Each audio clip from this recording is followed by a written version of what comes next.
Our Congress is currently playing defense. Department of Defense, that is. I'm going to go into the appropriations matchup round 7 that deals with DoD. We've got a couple layers that make this a little more complicated than some of the other appropriations processes. This video is probably going to be more than 3 minutes long, and so if you want to share with the curious, you're going to have to hit that share button in order for it to get out. This is especially good to get out to your service members who are probably wondering what the heck is going on with their budget, especially their raises, which I am going to get into. As with previous appropriations matchups, we have 3 columns. In the middle is what the president has requested from Congress. On the left, we have what the Senate is trying to do, and on the right, we have what the House is trying to do. And then we're going to talk about how they meet in the middle to come up with one bill. Now, with defense, we have 2 layers to this, which make it just a little bit confusing, but stick with me. The first is that the Department of Defense is one of the only cabinet agencies that is subject to a yearly authorization as well as yearly appropriations. So authorization basically is what gives the agency its authority to execute certain programs, break out the budgetary line items that appropriations gives it in order to execute projects. Other departments, like the Department of Education, were authorized by a one-time act, and unless a subsequent act comes along to update or deauthorize, they remain standing. They remain standing, Department of Education. Anyway, that's a different story.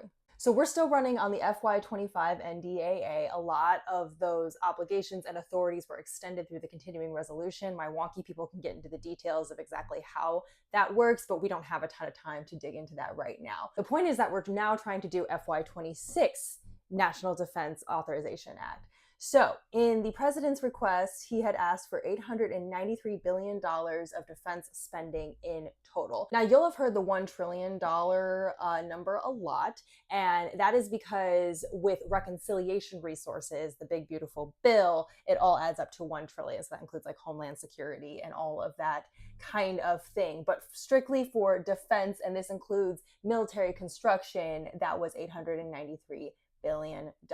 The Senate is actually trying to give more. Their NDAA draft right now says $925 billion.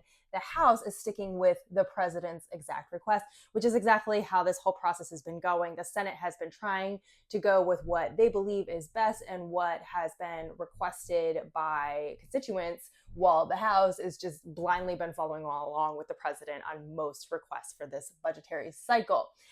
They are currently in a conference process right now. Supposedly it's like basically done. The goal is to have this to the House floor because it has already passed the Senate floor by the first week of December with whatever happened out of conference. So authorization is the first layer. Now we get to actual appropriations. Now you'll notice that these numbers are lower than the authorization number and you're like, what's happening? Remember how I mentioned military construction? MilCon VA was already passed along with the continuing resolution. So remember in my last video, I said how not only did they continuing resolution most of the appropriations bills, they had actually passed 3 different appropriations bills. Military construction / VA was one of them, and MilCon is technically part of defense authorization. It's part of that spending. I know it's confusing. So anyway, but that's the reason that there's this discrepancy. In non-military construction spending, the president requested $832 billion.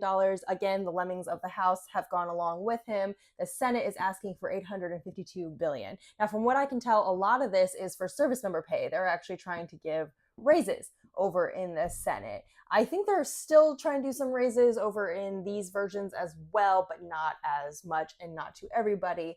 There is also a lot of restrictions in both the NDAA and the current appropriations bills on gender affirming care. Now, these restrictions had already started under Biden's previous NDAA, the FY25 version, and he strongly condemned it but signed it anyway. So anyway, but that is being doubled down on in these versions of the bill, not surprising. Remember, the current defense bill, not the MilCon, but the defense is on a CR, and that CR expires on January 30th. So they really need to get this thing over the finish line by the end of January, along with the NDAA, to have a fully funded, fully authorized Department of Defense. Now, the big scuttlebutt that I want to point out is that President Trump was trying to make moves through an executive order about adding an AI moratorium. Remember, it was tried in the big beautiful bill. It failed. Now Trump is talking about an executive order. Now the House is looking into adding the AI moratorium onto the National Defense Authorization Act. If you're looking for something to call congressional reps about, it's to say, don't you sneak that AI moratorium onto the National Defense Authorization Act just because Trump is throwing a temper tantrum. And by the way, this ties in very nicely to the economic news I've been giving you about all the fears of an AI bubble. AI needs uninhibited spending, uninhibited construction, all of the protections that state and local governments have put in place for their people regarding data centers and whatnot. Those are the things that are at risk with a moratorium like this. Call your reps and have fun being a menace.